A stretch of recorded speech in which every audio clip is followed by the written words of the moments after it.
Selamat datang. Nama saya Fahmi Yusuf. Dalam presentasi komprehensif tentang teori-teori yang mendasari bimbingan karir.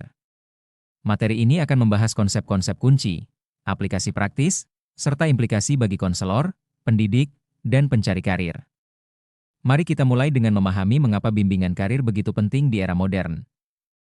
Definisi bimbingan karir. Definisi bimbingan karir proses membantu individu memahami diri, lingkungan, dan membuat keputusan karir yang tepat. Tujuan memandu individu mencapai kesesuaian antara minat, bakat, dan peluang karir. Peran teori memberikan dasar ilmiah untuk praktik bimbingan karir. Teori pertama yang kita bahas adalah Trait and Factor oleh Frank Parsons. Tahun 1909. Teori ini sering disebut sebagai dasar dari bimbingan karir modern. Parsons memperkenalkan 3 langkah utama. Memahami diri sendiri melalui tes minat dan bakat. Mengetahui informasi pekerjaan seperti gaji, tanggung jawab, dan prospek. Pengambilan keputusan rasional mencocokkan diri dengan pekerjaan. Berikutnya adalah teori perkembangan karir Daniel Super. Berbeda dengan Parsons, Daniel Super melihat karir sebagai sebuah perjalanan seumur hidup. Ia membagi perkembangan karir dalam 5 tahap. Tahap growth dimulai sejak anak-anak, di mana kita mulai membentuk konsep diri melalui role model. Tahap exploration terjadi di usia remaja, di mana kita mencoba berbagai pilihan. Misalnya melalui magang atau ekstrakurikuler. Poin kunci, konsep diri adalah pusat dari teori ini. Artinya, pilihan karir kita adalah cerminan dari identitas dan nilai yang kita pegang. Selanjutnya, teori Holland-Riasek. Mungkin teori paling populer dalam bimbingan karir adalah teori Holland atau Riasek. Teori ini mengklasifikasikan kepribadian dan lingkungan kerja ke dalam 6 tipe. Misalnya, tipe social cocok untuk pekerjaan seperti guru atau perawat, sementara tipe investigatifnya lebih sesuai untuk peneliti atau insinyur.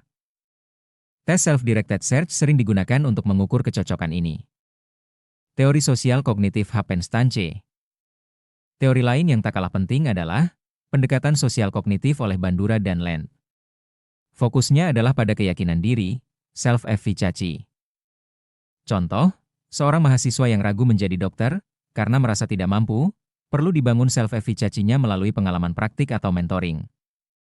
Lalu ada teori Happenstance oleh Krumboltz, yang mengatakan, karir sering dibentuk oleh kesempatan tak terduga. Misalnya, seseorang jadi content creator karena iseng posting video yang ternyata viral. Mari kita coba bandingkan ketiga teori, Trait and Factor, Holland, Riasek, dan teori Super. Teori Trait and Factor memiliki fokus utama pada kesesuaian individu pekerjaan. Untuk teori Holland, memiliki fokus utama di bagian kepribadian lingkungan, sedangkan untuk teori Super, berfokus pada perkembangan seumur hidup.